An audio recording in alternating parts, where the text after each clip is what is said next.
All right, guys, thanks for tuning in to Making It Work. Welcome back. If you haven't been here before, I'm Jimmy. Getting ready to start off week 27, week in the shop, episode 27.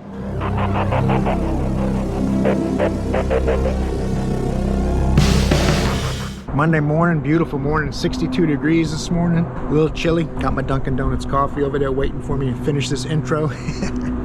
Getting ready to package out some bodies I painted over the weekend, one of my many jobs. I own Winning Edge Designs. I've been painting RC car bodies since like 1983. I believe it was the first time I painted myself an American flag RC10 body.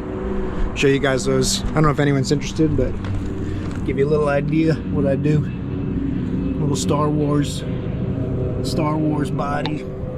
Got Angry Yoda on there. A Better Bodies. And some regular racing bodies for Easy Owen and my good client Stein in Norway. So, but anyway, got a looks like we might go backwards on the Orion and put the original booster and master back in it and put some kind of return spring on it, rig it up somehow. I don't know. I don't like messing with brakes, but that's the stuff they're muttering. We got a pressure plate coming for the Mitsubishi. We're going to make a third go at it, and they're also going to, the axle seal looks like it's leaking a little bit, so we're going to do that. What else we got going on? Oh, the Ford Crown Vic with the bad coil, she did come back. I didn't think she was gonna. I figured they were going to AutoZone, they're gonna pop a coil in themselves or something, but she's back. I'm gonna put a coil on that this morning. So the big boss isn't here today, so we'll see how it goes, trying to make a little money. It is what it is. You just keep rowing because you hear banjos, as I like to say. Let's fire this thing up. All right, quick, easy repair. This thing's purring like a kitten. Oh, yeah. These coils are junk, by the way. Don't think because it says Axel on it, it's better.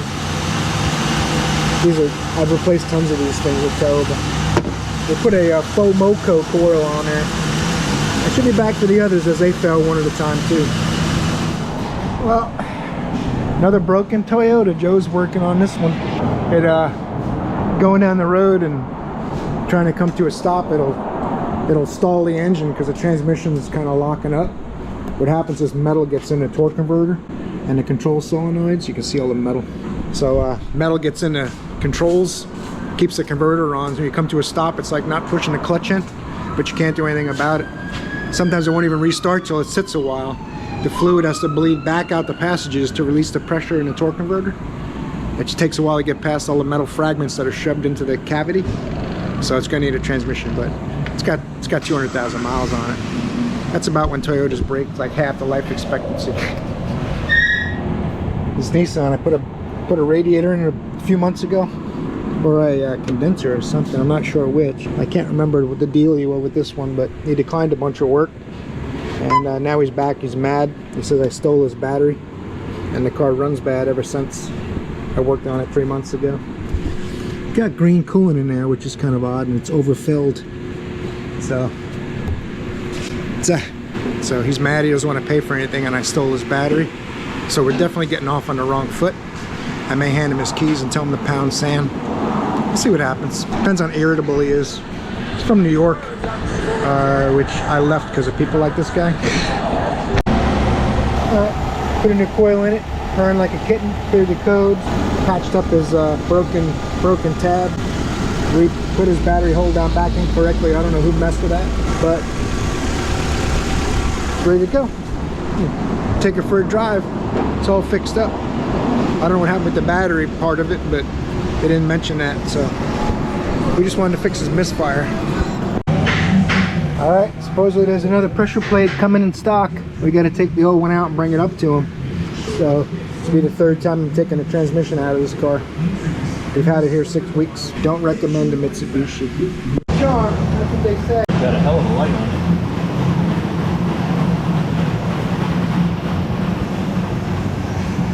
Is that clear enough? Well, everyone knows that these Lexuses don't break. So, since they don't break, you know, Toyota, Lexus, and Honda, perfect. You got to do a radiator hoses, a power steering flush, and the old transmission flush. Even though they don't break, they do need maintenance.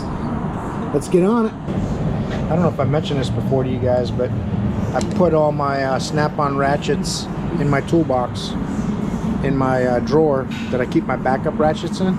and I'm using primarily Capri, gear wrench, Icon, and Carlisle ratchets for a while. I'm going to see how long they're going to survive in the professional world. Some people seem to think that you can only use Snap-on or Matco ratchets or whatever, but maybe you do have to, I don't know. But I'm going to find out, and I'll let you guys know. We'll see how it goes. I'm going to drain the fluid out, fill it, then run it through all the gears on the lift, 5 or 10 minutes or so, let it heat up, circulate the fluid real good. Then I'll drain the fluid and fill it again. The transmission cooler hoses on this look a little bit fragile, so I'm not going to disturb them. I'd rather do 2 drain and fills to get most of the old fluid out.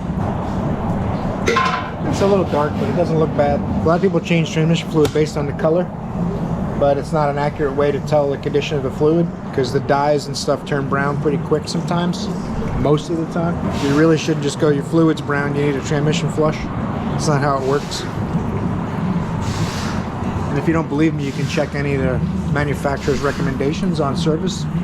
They'll tell you to go by mileage or the amount of towing the vehicle does and things like that, not by the fluid color. I'm going to pop the drain plug in, top it up. I'm going to drain the coolant after I've done the transmission first, because I want to do it twice. I don't want to drain the coolant first. We'll do that next. Drain the coolant and do the radiator hoses after the transmission's done.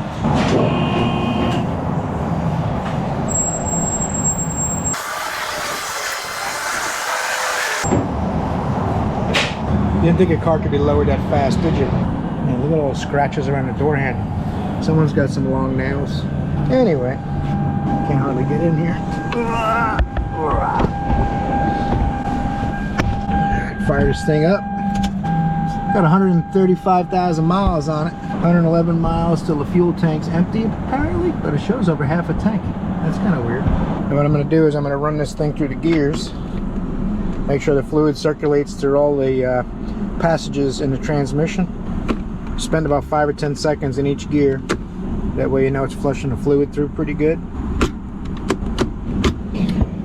I'm just going to let this thing do its magic and run it through all the gears for a few minutes. Then I'm going to drain it again. I'm going to go ahead and lift this up real quick.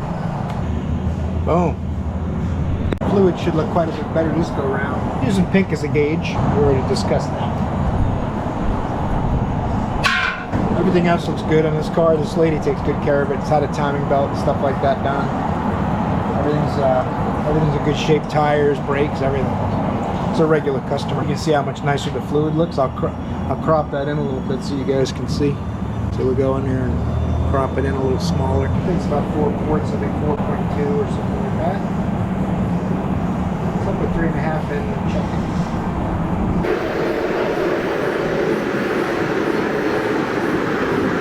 These cars have real small filler tubes, so you got to go real easy.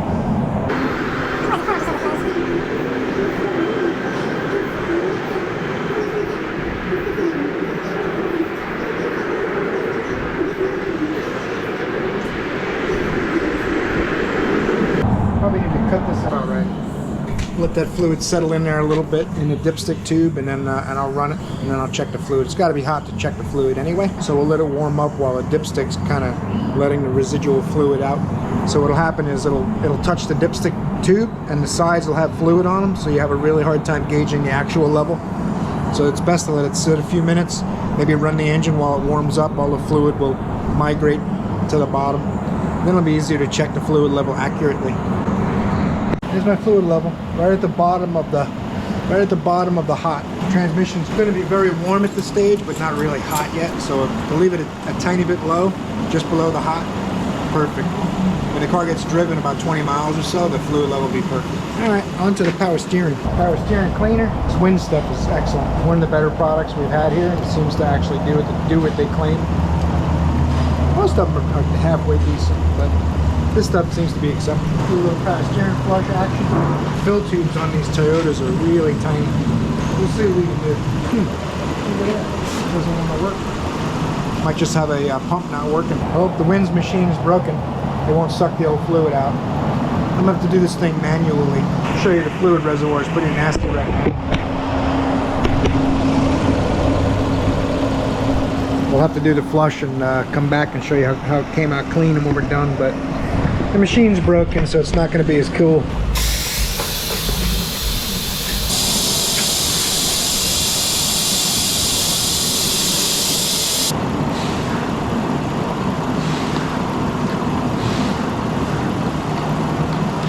It's a little bit over full. The fluid level's higher than the stain on the reservoir now. I'm going to suck a little more fluid out, but I'm going to let it cool off so I can do the radiator hoses next.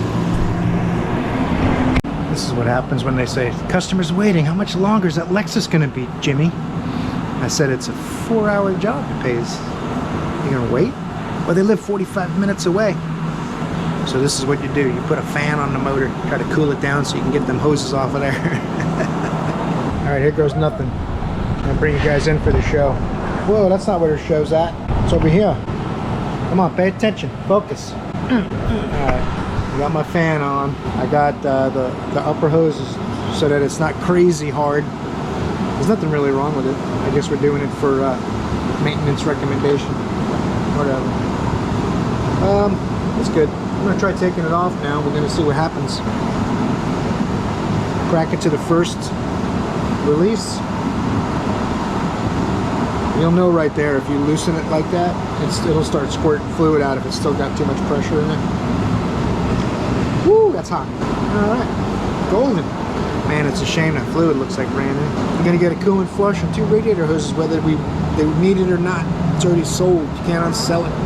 That's one of the things in this business that's kind of tough. Every mechanic has a different opinion on when you need to do things, when you don't. And some mechanics are more aggressive than others and sell things you don't really need. Trusty razor jaw.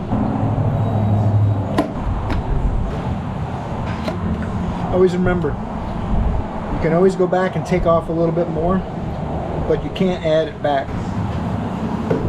Measure twice, cut once. Watch your fingers. If this slips out of the tool, woo, that's going to hurt. That will ring your bell. Not in a good way either. Doesn't want to go over the lip, so take it over the lip the hard way. Put the hose on first, and then put it over the lip. Sometimes you have to get your needle nose pliers out. Squeeze it just a little bit smaller. Always look for the bump in the neck. Make sure you're on the hose and past the bump in the neck.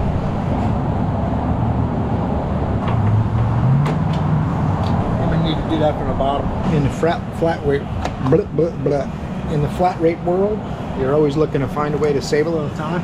So rather than taking that whole underbelly off, I took the clip out to get in there to the lower hose. Another note of word of caution is, now this is hot, so I took the clamp off, but I'm going to lower the car down and pop the hose off with my pry bar from the top, so that the hot coolant, I won't risk getting splashed with the hot coolant. This has the Lexus vacuum front mount, so the vacuum hoses are on this little clip. Alright, don't rush. Since we can't get the lower hose, they left. We'll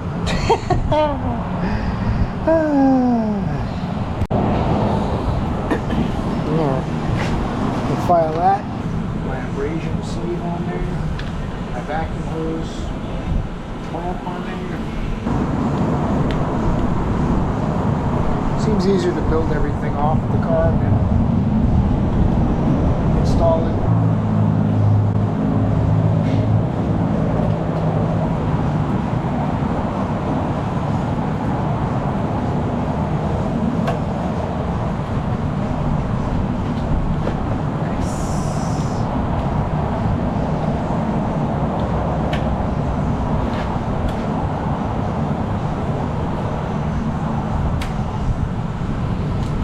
Don't quite squeeze it as much as a regular pair of needle moves.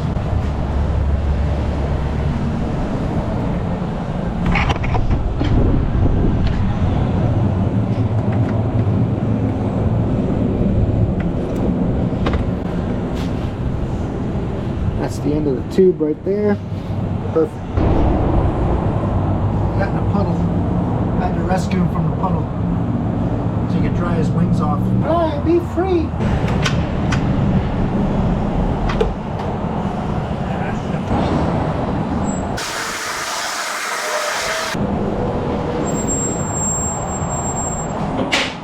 Got the old, got a clean bucket, my vacuum fill, and a clean bucket for antifreeze.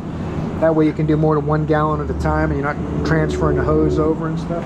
That's what I find works best for me. If someone has a better method, go ahead and leave it in the comments. Let me know what you guys do. But if you're going to use a bucket for antifreeze, don't put oil or transmission fluid or anything in it, because that stuff destroys radiator hoses quick. Hook up my air hose. I got this vacuum bleeder tool. I think I paid, let me move you guys over here a little bit. I think I paid like $18 for this vacuum filled thing about 15 years ago. Shut off the antifreeze feed. Dump my antifreeze into my bucket.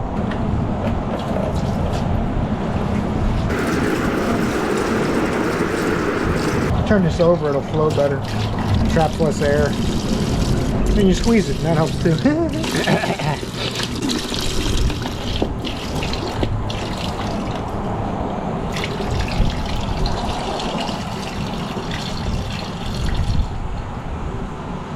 Don't throw the container out just yet, in case you have to put some back in it.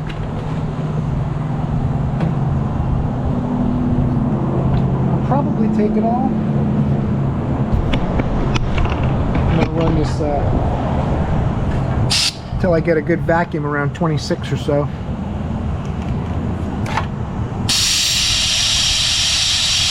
Just need to collapse all the hoses.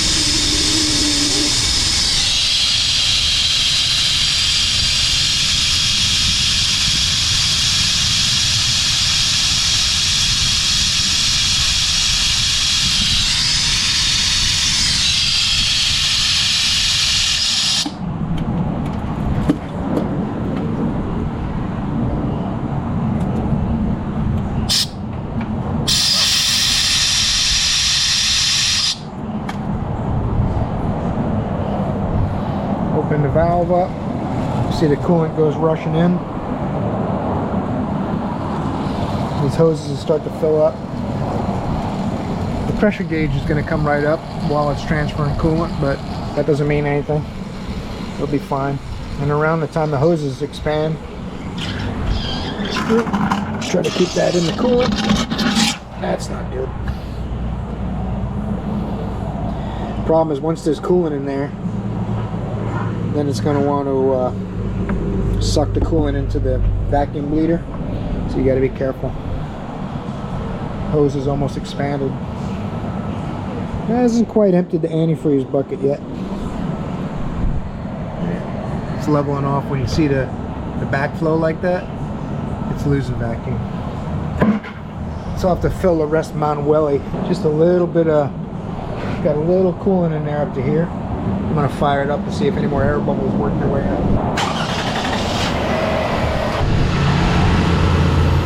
Working its way out. Once the air finishes, I'll be able to plug this and pull it off of there so it doesn't make too much of a mess. And put it in our recycling tanks over there. This is when I'll listen for the fans to come on, and then I'll make sure the fans are blowing hot air. If there's an air cavity in there, the radiators blow barely warm. But if it blows hot, then it's full of coolant.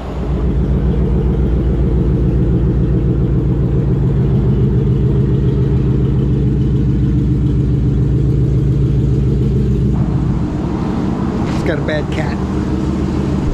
I'm not sure if they're towing it out of here or what, but it's moving it off the grass or something. They're either coming to get it, taking it to scrap. Big money. Melted inside. Almost ready for the third fire up. See what happens with this monstrosity. See if the clutch works this time. Alright, moment of truth in the old Mitsubishi, what? How the hell do you say it? Little clutch. First. Uh-oh. Reverse. Oh, that's nice. Look at that.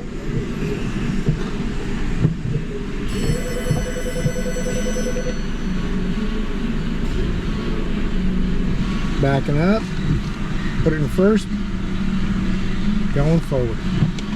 Put it in reverse, backing up, put it in first, going forward. Put it in reverse, backing up. Now, I don't want to sound like a know-it-all, but I told him a month ago, get me another pressure plate. He said they're not available. Finally got one and it's fixed. Took the transmission out of this car 3 times. Oh, it's awesome. Hey, I get paid every time. And I got faster and faster. It literally took me 3 hours out and in this time. I paid 6 hours. Win for me. I didn't get these certifications and I don't have 40 years experience for nothing. I need to start a YouTube channel to talk about how awesome I am. This thing was to one shop for a month and they couldn't fix it until I fixed it. Wait a second, that's us. All right, it's hump day, Wednesday. Got a 2010 Volkswagen Caravan. I mean, Chrysler Rueton. God, what is it? Volkswagen Rueton. Chrysler Town and Country. Dodge Caravan, whatever. 213,000 miles on the clock. Customer states my window don't work on the left side. Let's see. Uh-oh, that's working. What the heck they talking about? Oh, you know what?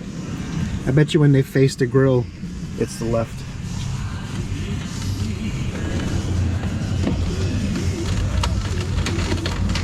Oh, that doesn't sound right. Yeah, that sounds like cables twisted around inside the door. They got problems. We'll get them a regulator estimate. Alright. We're under the hot rod. It's been on the lift for 2 days. They can't get the bushings. There's no rubber left in the bushings, you can see up here. So it's making a bunch of noise. They can't find the right bushings. They told me to use heater hoses as bushings. I said, I'm not using heater hoses as bushings. So they said, okay, we'll get Bill to put the heater hoses in as bushings. And then you put them back in the car. So, needless to say, that's what we're doing today. Putting shocks with heater hoses as bushings back in. They just want to get it out of here and get paid. So. I do what I'm told. Keep rowing, I hear banjos. It's Wednesday. Someone's getting humped. All right. The Volkswagen Caravan now has somehow gone from left front window regulator.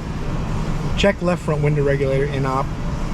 There's a no-charge diagnosis, so I figure it's pretty quick. I'll take a look at it and see what it is, and we'll go from there. Only pays an hour of labor, which doesn't seem right.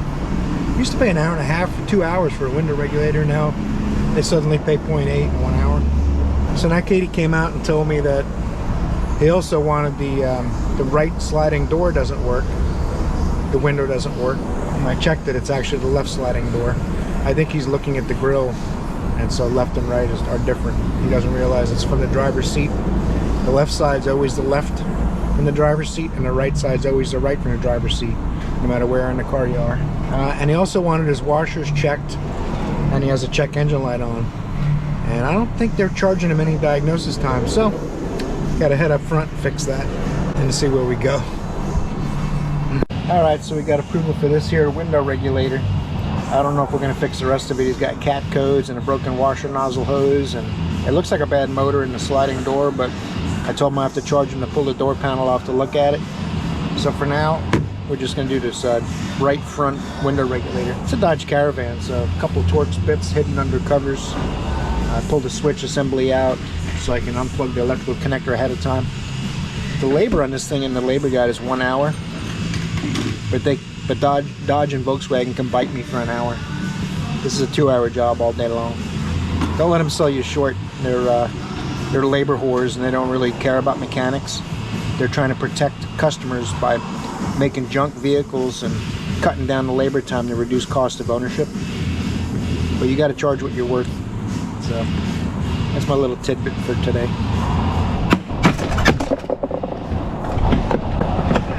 I got you an hour and a half to take that off and a half hour to repair that hose. All right. So I'll put this on your box. Thank you. Alright, let's see this. You got to take this whole assembly out and disassemble the regulator on the ground. And the manufacturer's going to tell you can do this for 1 hour of labor. It's amazing, man. You got to seriously start a mechanics union, a nationwide federal mechanics union. Behold the Chrysler Volkswagen conglomeration. This is what can be accomplished when great minds combine to design things like the plastic clips that hold the glass in, and the stuff that blew up on the fantastic design they have, where everything traps everything and nothing makes any sense. Things are as convoluted and complicated as they can possibly be. Someone had the balls to say the other day that manufacturers make about $6 per car. I never heard such an ignorant statement come from someone that has a college degree before in my life. Alright, maybe that's a slight exaggeration. Trust me, these clowns make more than $6 a car. But they are good at hiding money and pretending they have no profit, so everyone will feel bad for them. Imagine pretending that your markup on a new vehicle is only 10% and you can pay for a $70 million building and have $1 million a month in overhead by selling 400 cars a month. If you're good at math, then you know that most manufacturers and dealerships are lying through their teeth. Not that I hate some of these people, but I've been fixing their junk for 40 years, and it just seems like they can't get enough. They're going to find ways to make it more complicated, make you buy a special tool, and cut back the labor they pay you. We're going to do a whole separate video, separate from bitching during my week in the shop episodes. It's ridiculous. One of the things I can let you guys in on, when you're trying to push these clips out, it's a pretty big paddle behind there too, so if you reach behind there and grab the paddle, you can usually get it to let go. Push it up, flex it backwards, and hope the glass doesn't break before it releases. See, it's easy, that's why it pays an hour. Piece of cake. Oh, there's a little linkage too that goes in the back of the latch, because you have to remove the latch too. The latch is right here, and that little linkage goes to this piece right here. You just pop the snap off and roll it backwards. It is behind. You got to stick your hand through the speaker hole, which will be about here when you're taking it apart. This is where the motor bolt's on the other side, and then there's little guide pins to put the regulator on, and then you put your 4 bolts in from the other side, which faces out once it's up. So once you get these 4 bolts started, you can install it and finish tightening them with it in the car.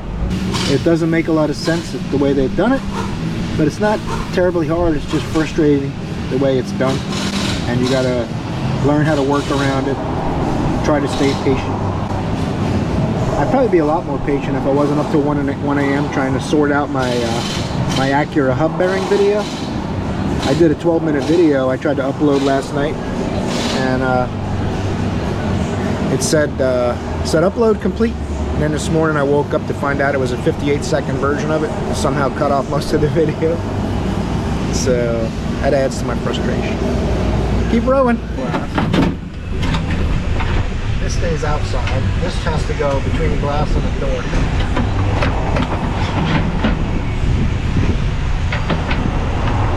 And you don't want to trap any wires in here.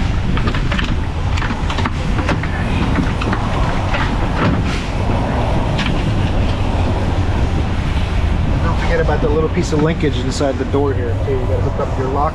Your door lock won't work otherwise if you don't hook that up. And you push the glass down. I gotta put the motor in so it'll stop turning, and then you can push the glass down. And make sure those snaps are engaged before you put this all back together, otherwise it'll pull off the glass. Oh, look what just came in. Got a sweet new oh, look at that. You guys can see that flywheel. It looks like it sat out in the field for about 2 years. Sweet new transmission for a BMW. Hey, at least when the case isn't cracked, and they brought us a transfer case too for free. We paid $500 for the other junkyard transfer case, and this tranny came with one free. Look at that. Whew. That tint has seen some aggressive window cleaner. That's why the tint gets all clogged up like that, or clouded up like that. Someone used something too aggressive for window tint. You know, now she said I got approval to take the panel off the sliding door and figure that out. Probably needs a motor, but I don't hear anything in the door as far as noises go. Alright, looks like I pulled the door panel off on this Caravan Ruiton for no reason. It's got a red and white wire, which the wiring diagram says is red, but it's white with a red tracer. And you can see I got my 14 volts. But when you go over here on the same wire, red and white, and you give her a little poke, watch your fingers. I got fluctuating back and forth when you move it. The highest it gets is 0.8 volts, but it's moving around. So there's something broken in here, in the harness for the door. You can see there's a broken wire hanging out here for something else that's not working. So I'm gonna put a jumper on, verify it, but it's gonna need a door harness. All right, we're gonna swap out the busty tranny for a rusty tranny. We're gonna see what happens. I'm gonna try doing it without taking the whole exhaust out this time. I'm just gonna see if I can do these couplers and slide this back enough to get it off the converter. And then just take this rear heat shield out of my way and slide the drive shaft back, because it's just a pin about 1.25 inches long. If you can get the drive shaft off that pin, then you can get the drive shaft down, a transmission down, without disassembling the whole back of the car again. Shouldn't be too bad. A few hours, taking my time. Don't want to do it again. Well, it's a junkyard transmission, so I'll probably be doing it again. That'll be my prediction for this job. We'll put a junkyard transmission in it. There'll be something wrong with it, and then we'll get another one. We'll see what happens. See, I know in the back when I had this off, the pipes don't overlap. This clamp just clamps over the two of them. I mean, the pipes don't even overlap. These strap clamps are double layered, so they actually seal the exhaust system too, but the pipes never overlap. Makes it a little easier. Kind of weird though. It's the first time I've seen a pipes not overlap and not leak much. I mean, they do leak a little bit, but not enough to hear it. Uh-oh. That's the customer we want. Corvette with custom graphics on the side. Watching with terror in his eyes as the tow truck driver unloads it. We'll see what happens with that one.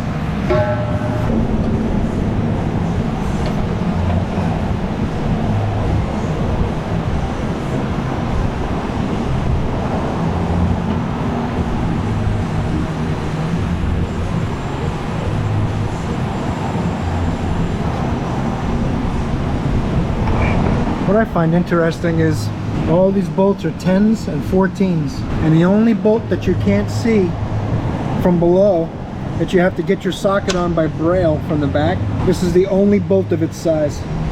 Every one of them is a 14 or a 10.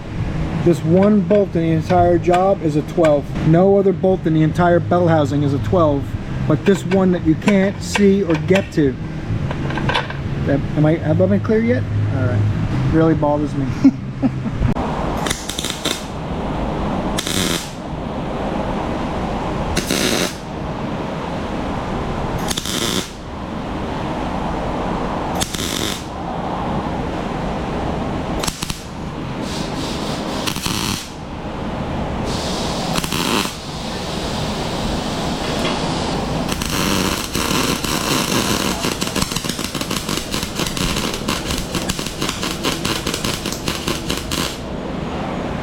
Going on with this machine. See you, Bill.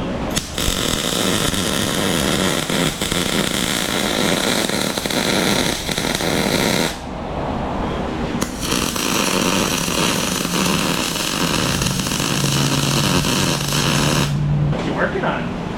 All the brackets that hold the converter to the transmission are broken. BMW quality. The one bolt in the very center of the transmission at the top you can't get to is a E12. All the other bolts in the bell housing are 10 or 14, except the one you can't see. It's a different size. BMW is Bavarian. Bavarian motor worst. All right, I got a Think Diag scan tool I wanted to check out. A lot of people are talking about how great these are. 125 bucks, 128 bucks I think it was on Amazon. Bought it with my own money. Download the app onto my celly and we'll see how it goes. Hang tight while I download the app and we'll go from there. All right, this Hyundai here, it's only got 69,000 miles, 2011 Elantra. It's got a misfire or something like that. Check engine lights on. I tried, it's kind of noisy. I tried using I got a Think Diag scan tool I was going to try out, because I seen everyone talking about how good they were on the internet. But you have to pay for each brand separately, which that could cost a fortune. The dongle tool was only $125 or so, so I thought it'd be pretty good because they said it had bi-directional capability, but it doesn't unless you pay for each brand to get bi-directional capability. So I already have plenty of scan tools that do all that, so I'm sending that back to Amazon, and I got out the old Launch Torque. System selection, I don't want to look at all the modules. It needs air in the tires, the tire light's on. Pretty common when it gets a little chillier here. Cylinder 1 misfire. Cylinder power balance. I think they want you to start it up. Okay, clear fault code. Let's read it. No codes. Okay. Now we're going to try special functions. Cylinder power balance. Okay. Okay. Data processing. Please wait patiently. And wait patiently we shall. If Ms. Launch Torque says wait, you wait. That's all there is to it. Let's see how long this takes. We're still waiting patiently 20 seconds in. I'm not sure what it's even doing. I haven't used this feature on a Hyundai, so I'm not sure what all is going to happen here. I give this thing about a minute, and if it doesn't do something within a minute, I'm going to stop and go with something else. 1 and 4 showing minuses. So all that did is it does a running balance test, and it doesn't let you see the live data while it does it. It just shows you the results of what it saw. What I'm going to do now is move the coil from 1 to 2, and I'll also take a quick look at the spark plug, make sure it's not cracked or anything in cylinder 1. Let's do it. Taking this thing for a drive, I moved the coil to 2, and you see that jump in the graph? That's a misfire on cylinder 2. So take this thing for a run around the block here. So far so good. Looks like the coil's bad. So I have to recommend a tune-up, induction service on a coil. We'll come back. I got people tailgating me on my road test. I'm not happy with people doing the speed limit around here. That's why 2 teenagers were killed. Last night 2 teenagers were killed and it clogged up this whole town. So, there's a Honda driver. He doesn't like you doing the speed limit. Alright. I think we're good. I got a couple misfires on cylinder 2 after moving the coil. Feeling pretty good about that. Back to the shop. I got about 2 more miles to go on this loop. And we'll grab a coil, verify we fixed it, and this one will be done. Quick, easy job. I'm not used to that lately. It's been kind of a crazy week with all the weird stuff. So the that BMW transmission I got is locked up, and I tried moving the park lever just because it felt so oddly tight coming out of the rear yoke. I can't budge it. Usually you can rock it on the park pin a little bit. It's locked. So I tried to take it out of park by moving that park lever that I moved to get the car in the shop in the first place, and the park lever bent, so it will not come out of park. So I got them looking for another transmission for that BMW. Apparently they're hard to find because they're all broken and blown up. Apparently drive shaft snapping and stuff is fairly common because everyone's like, ooh, let me see if I can round something up. So that car is a part on the lift at least till tomorrow. They might have one tomorrow from LKQ. We'll see what happens, but let's button up this Hyundai. Once this road test is done, on to the next one. See, you never can assume that just because a vehicle is old and poorly maintained that they're not going to fix it. This guy approved the intake gaskets, upper and lower. Look at them. It'll be like brand new when we're done. Go ahead and have a peek at the charging system. Start engine, press enter. Shows your alternator ripple. Put a minor load on it. This isn't going to put much of a load. It's going to do a simulated load basically.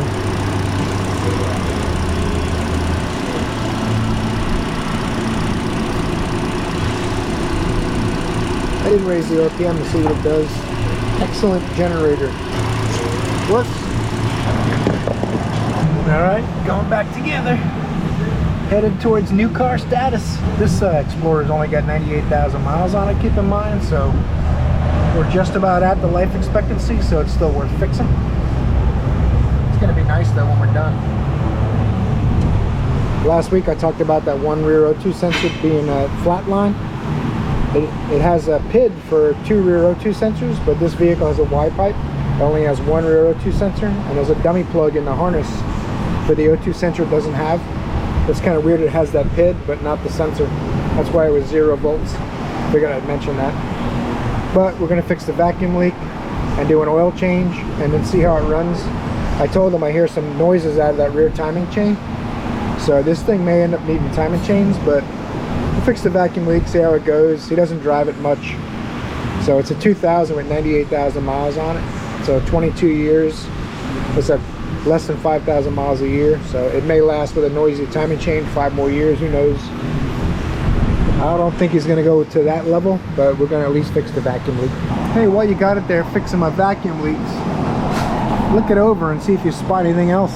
So it needs front brakes, it needs rotors, giant lip. They're not giant, but it's too big to machine it. Someone has done sway bar links, but didn't tighten the bolts enough, left big gaps in the sway bar links. Someone did ball joints and didn't press the ball joints in all the way. It's kind of weird. It's got a coolant leak from the heater control valve right up here. Look at that thing. Got oil leaks. Valve covers are leaking oil really bad. Got original fuel filter. Oh my goodness gracious. And look at that. That's signs of a leaking wheel cylinder. This is what it's supposed to look like. And this is what it looks like. I'll have to pull these rear wheels off. We make this thing like a brand new car no matter what. Uh-oh, look at the body mounts. Nice body mounts. Nice oh, look at the rust. Oh no. Someone was just telling me online that only Chevrolets rust.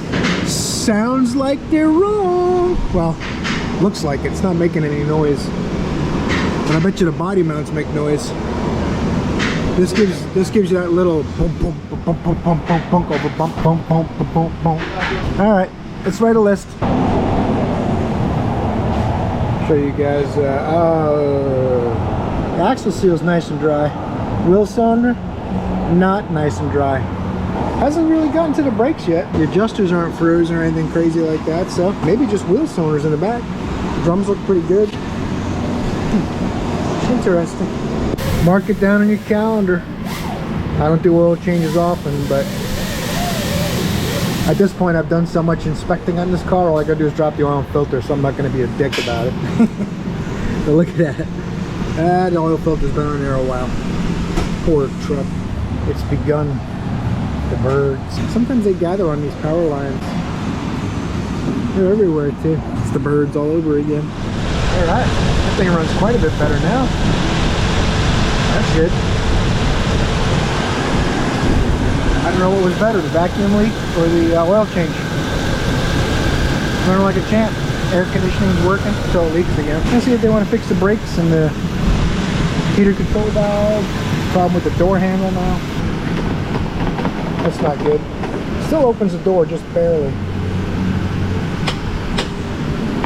The little plastic arm, they tend to crack. And the key don't work at all. So we'll see if they want to fix a couple more things we'll add to the list. Alright, it's a rainy Friday. Finishing off this week strong. Got a broken down Honda, supposedly a no start. I'm going to assume it's out of gas or it's got a bad battery. It's a Honda, it don't break. That's what Scotty told me. Uh-oh, the remote don't work. That means the battery's dead. Let's see what's going on with this bad Johnny. 2006. This is like a new car for me.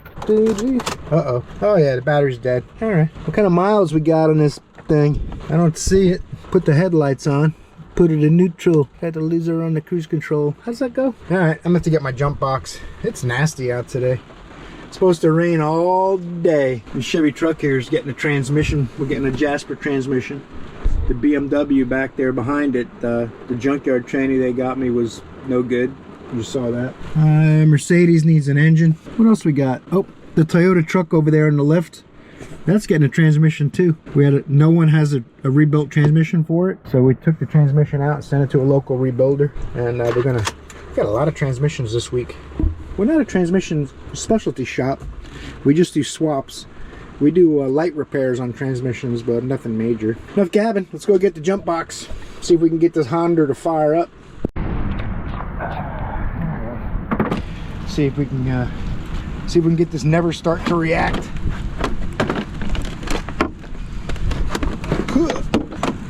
Get over there. Always hook up the ground second, although it's not stone dead, so it won't hurt any modules or anything like that. Oh, look at that. All that sparking. See what kind of voltage we got. Uh-oh. That's not real good. GoPro's getting a little wet. They say it's waterproof. You'll find out. Fry a $400 camera. Oh, look at that. Told you Hondas don't break. Silly. Uh-oh. I got no power steering. Guess what? Oh, and I hear metal-to-metal brakes. You hear that? That's not good. No power steering means the belt broke. So they don't maintain it. Uh-oh. Woo. This is fun. I gotta try to get it around here before it dies, because my jump box ain't doing too good. Ooh, I just cleared that van. Look how close that was. I know what I'm doing. Let go of my ears. I know what I'm doing. Put you guys down here in a safe place. Getting on pump. Take me back to my dirt bike days. Drive with the hood up. Nah, I like taking risks, living on the edge. It's really dumb to do, but I still find it entertaining. I like looking under the hood. Everyone here gets mad at me and shuts the hood for me when they see me go by. Alright, which bay? I'll pull it up behind the Ford. They haven't let me know if we're doing these brakes yet or not. Hopefully they are, because look at the parking lot. Yeah, when it rains, everyone's scared in Florida. They stay home. Well, rain in Florida is like when it snows in New York City. Kind of brings everything to a halt. People don't like to drive in the rain. Well, some people. I got passed by somebody going 70 and a 45 this morning, and everyone else was going 20. Let's try and make some money. Quit the funny business. A telltale sign of a highly maintained vehicle. Look at a wiper blade. Yeah, no wonder the belt broke. I wonder if this thing's had an oil change ever. Let's see how many miles. 107 to 11. Huh, well that's no good, because apparently the oil was just changed by us. Uh-oh. I hope they got a list of stuff they declined on the ticket. We just changed the oil like 500 miles ago. It's got a bad battery, bad wipers, metal-to-metal brakes. Let's go check the list of stuff we wrote down last time. We're in trouble. Uh-oh. Don't ever joke that Hondas don't break. If you look closely, the alternator's frozen. The tensioner is not much better. Melted rubber belt all over it. So the alternator locked up. The belt shredded and came apart. And they still continued to drive it till the battery went dead, apparently. Oh my goodness gracious. But to recharge the battery terminals are nasty. You can see the negative. It's not all the way down on the post, so it's probably been over tightened. Rule number 1. Good connections required for electrical systems. Okay, I'm gonna hook up the charger, get the battery charging, and then bring them my list of stuff it needs. Get this charger fired up. 9.3, 9.4 volts. It defaults to AGM. I don't know why. Absorbed glass mat is what AGM stands for. Those are usually in cars that have the batteries in the trunk or under a seat or something inside the car. They give off less fumes and gases than a regular flooded wet cell. So what we're going to do here, toggle down to battery style and select. It's not a gel cell. It's a standard wet cell battery. Soft start because it's so far discharged. A lot of people don't know that a fully charged battery voltage should be about 12.6 standing. If it was just running, then it'll read higher than that when you first shut it off. But a battery that reads 12.5 volts is discharged, and the battery reads 12.6 is charged. So it's not a lot of difference. When you hook a voltmeter up to a car and you just shut it off and the battery reads 12.2 volts, if the alternator's charging, you probably have a bad battery. It's a quick way to tell it. 12.6 is what a charged battery should read. We'll see what that does after an hour or two on the charger. Got the dipstick Colorado back. We're going to put a dipstick and a grommet, and oh, I don't want you guys to hear it out. I'll get a big old strikeroonie on that monstrosity. Stop it. Metallica's one of the worst. I love their music, but they like money a lot. They're not like Buckethead, you know. Metallica does copyright strikes left and right. If any of their music's in the background, you will definitely 100% get a copyright strike. So I'm gonna put this window up. I want to talk to you about this Colorado. This thing's got 278,000 miles on it. I did the pan gasket last week, and he's back now for the dipstick tube and the grommet. and he brought a PCM. He said, go ahead and pop that PCM for me. It's already pre-programmed, ready to bolt in. So I don't know what's going on with that. It's got a check engine light. I forget what the codes were. I thought I looked at codes last week, but I guess he's figuring the PCM's gonna fix his check engine light. We'll see what happens. Should be fun either way. Two different featured ones. Dipstick's a real easy job to do. So grommets in down there. I just slid it down in the grommet, blink, hook up a nut, real easy. Now I gotta do the PCM, which is kind of an unusual thing. I think it's the first time in my entire career a customer brought me a computer and said, go ahead and replace it. It's right here. I mean, the customer could easily plug that in themselves. I don't know why I'm doing it. And I don't know what it's supposed to fix. But keep in mind that this is a vehicle that he came in wanting a transmission pan gasket, but that's not what was leaking. Now he wants us to put a computer in. So I can only imagine where we'll go from here, but we'll do that real quick. You want to take about 10 minutes. Disconnect the battery first. Anytime you mess with a module, you want to disconnect the battery so you don't get any current spikes in the module. So I'm going to go disconnect the battery, and then I'll film a short clip popping this in real quick. Checking for pins, make sure no pins are bent. Super easy. I don't think this even has any bolts. It all snaps in.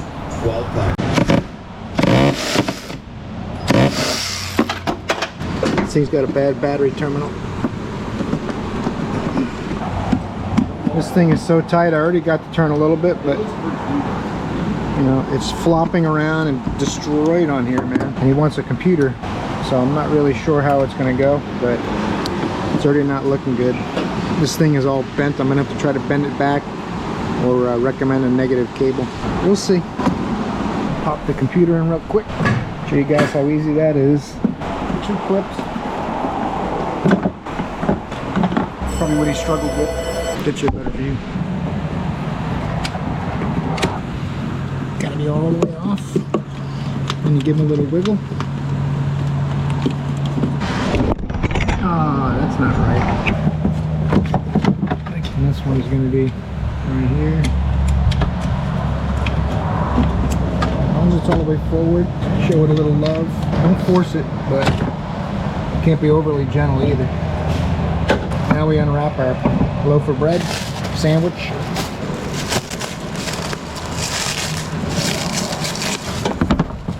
FYI, you don't wrap a computer module in saran wrap. Very staticky. It's supposed to be an anti-static bag, so we're already potentially having problems. Like, make sure all these pins are good. See, the one pin is damaged. The third pin there, I can see that's already damaged. See this pin? It's not right. There's damage in the plastic and damage to this one pin. See how this is melted? See the connectors melted? It's not good. And we'll go from there and see what happens. Last one. Alright, stop it. The last one's a little bit more of a squeeze. Gotta put the PCM kind of partially in. Snap it back in the bracket. That's it. Let's see if it fires up. Gotta put the dipstick in. Maybe part of the way out till I start it up. Fire this thing up. Alright, I reformulated this negative battery terminal and bent everything back and made sure it was all the way down on the post before tightening it. When you don't have it all the way down and it's too far up, the post is tapered. So you end up over crushing the terminal and it's still not really tight. So now it should be good. See if this reman PCM starts. The guy said it was from the dealer, but there's no way that PCM came from the dealer. So check engine light came on, that's a good sign.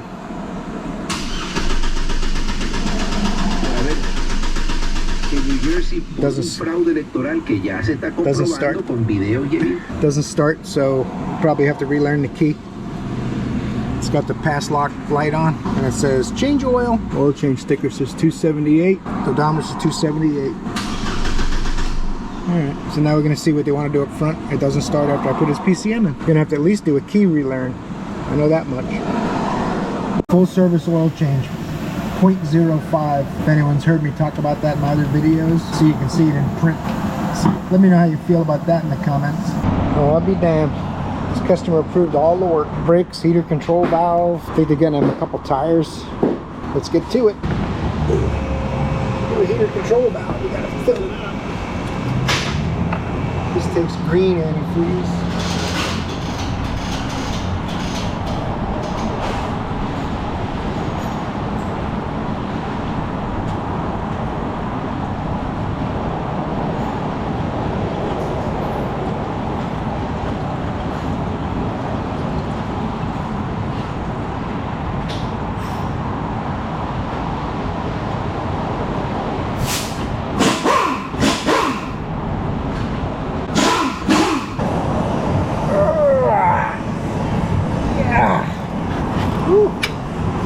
Not too bad.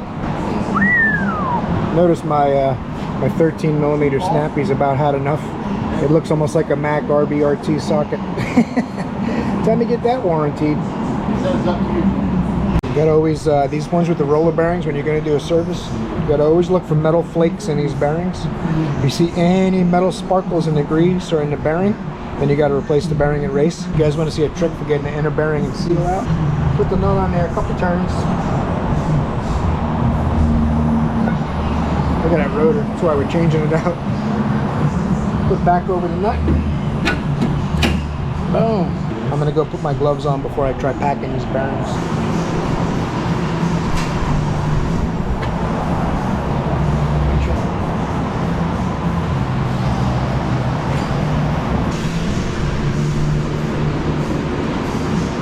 Some people may have a different method. You can put in the comments below how you do it, but all I do is tighten this up while I'm rolling it.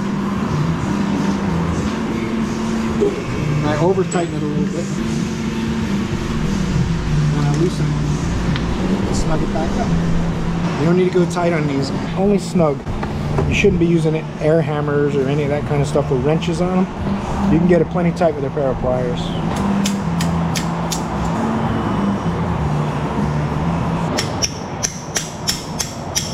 Yeah.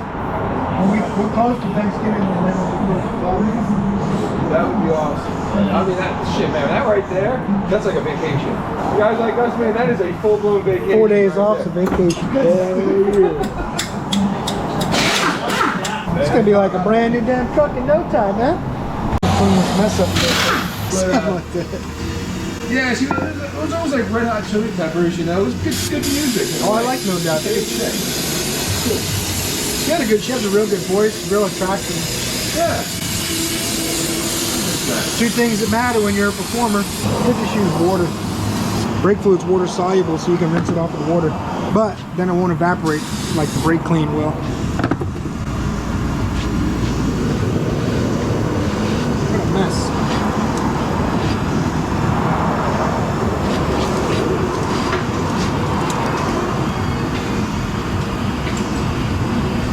Not doing the shoes, only the wheel cylinders.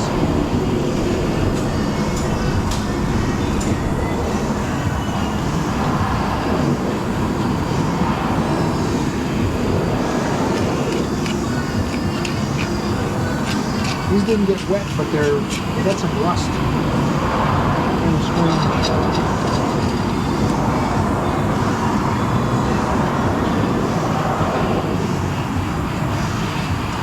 Alright.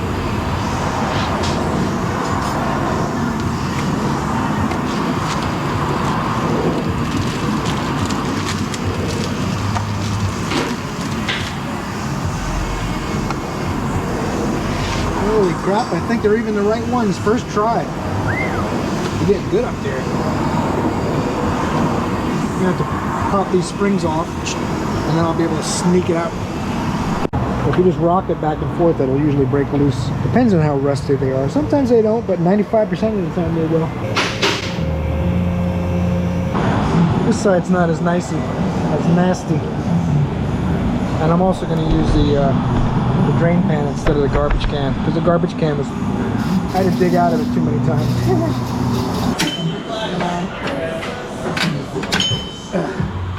Also on a road test on the hot rod, 39 Chevy out there, and he came back with a list of new problems to look at before we try to deliver it. There are rattles and noises and stuff. So that car, it's never going to leave. They approved the Honda, alternator, battery, belt tensioner, and a belt. and an oil change and wiper blades. The wiper blades are gonna be free. This one, the brakes are all done. I just got to tighten the wheels and torque them, and we're closing in on the end of the day. It's about 3:30, so we'll see how it goes.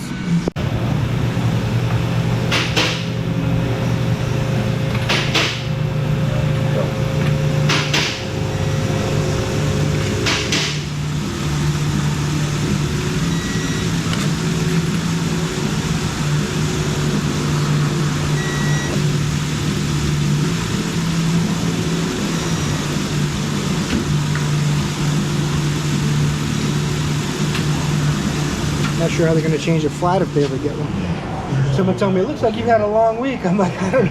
What makes you think that? Oh, maybe it has been a long week. Oh my goodness gracious. I can't imagine what Eric O goes through making his videos. This is not Florida normal stuff. Look at the corrosion. It looks like this thing was in the ocean. I mean, good lord, man. This solenoid is rusty. That's terrible. It's I think it's a VTEC solenoid, I believe, on these monstrosities. I gotta change the tensioner anyway, because all these pulleys are not doing too good. Yeah. The alternator's locked. It's easier to get to the bottom bolt with the tensioner out of the way. Hey, look at show car. He had a list of like 9 things for us to check, and he was upset that we were going to charge him for them. So we did a preliminary look over, and we stopped when we got to about 7 or 8 grand. It's got oil pouring out of every orifice, power steering rack's leaking, and we just bought it. It's good to have them checked after you buy them. Just ask the car wizard, he'll tell you. Name drop central over here. I'm going to use a pipe to break this bolt loose. I'm not sure how tight it is, but I mostly don't want to run my fingers across this frame edge, and that's right where my hands will be. That's not too bad. That's not bad. I just didn't want to have it break loose and take a couple layers off the old nuts. My pickle juices are important to me. That hot rod's never going to leave, so you know. It's gonna get what? The hot rod's never going to leave, ever. Rambler, gobstopper. 39 Chevy, gobstopper. 71 Corvette, gobstopper. This guy's mad. He's going to come get this pretty soon. What else do we got that's a gobstopper? That's it. Those 3. Oh, we got cars out in the field that are gobstoppers too. The Reaper, we've been trying to get the brakes sorted for a couple of months now. We got gobstoppers all over this joint. Boo! My hot wife. I don't know what I did to deserve her. Alright, we're almost ready for the weekend here. I'm gonna play with this Honda for the rest of the day, and then we're gonna have a beer and then go home. Start the weekend. Start editing on my new laptop. Now I'm gonna use a pipe on this ratchet. It's a Capri ratchet. Can't possibly handle it, but I'm doing it mostly to protect my hands. But that one's pretty tight. Alright. That should come out pretty good. This alternator's almost out. I'll have it all stripped down today, but put it back together Monday. These alternators lift out the top. This thing could probably use a timing belt too. It doesn't think it's ever been done. Looking at all the rusty bolts, they've never been off there.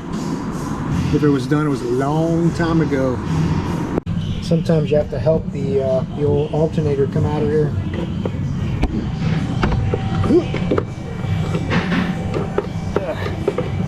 That's a squeeze. That is freaking in there, man.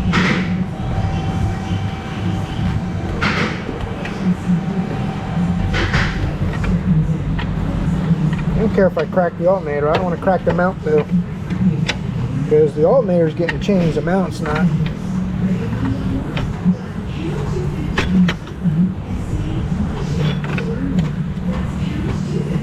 Damn, that thing's in there.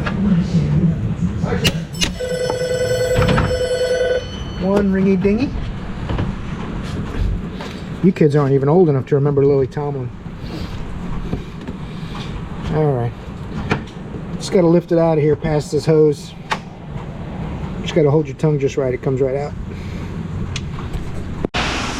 All right. Bill's locking this place down. Looks like they want me to stop. Wanted to show you guys this real quick though before I wrap up the week. Look at that son of a bitch, huh? Bearings must have locked up and this thing just blew apart. Boom! Catastrophic failure. Totally impossible. Look.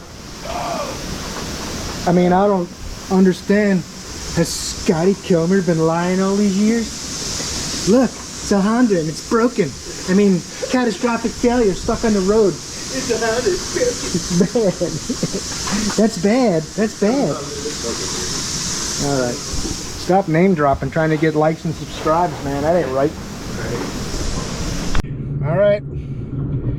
Radio's gonna come on here. I'm gonna turn the volume down. All right, guys. That's that was an odd week, but the week in a shop episode is over. So we're gonna start a fresh one Monday. It's raining like really bad out here right now, and it's super dark. Normally this time of the day the sun's just going down. It's not even 7 o'clock. So hope you guys got something out of that video. It was a little odd. I got a little grumpy a couple days, but we got it done like normal. We made it work. So thanks for watching. Make sure you like and subscribe if you haven't yet. I appreciate you guys because you're awesome. Oh, you guys want some dad advice? I'm thinking dad advice for this week. Dad advice. Dad advice. Okay, I got one. Dad advice for this week is to be the person you want everyone else to be. Try to do that. Sometimes it's not possible, but try to be the person you want everyone else to be. See you in the next video.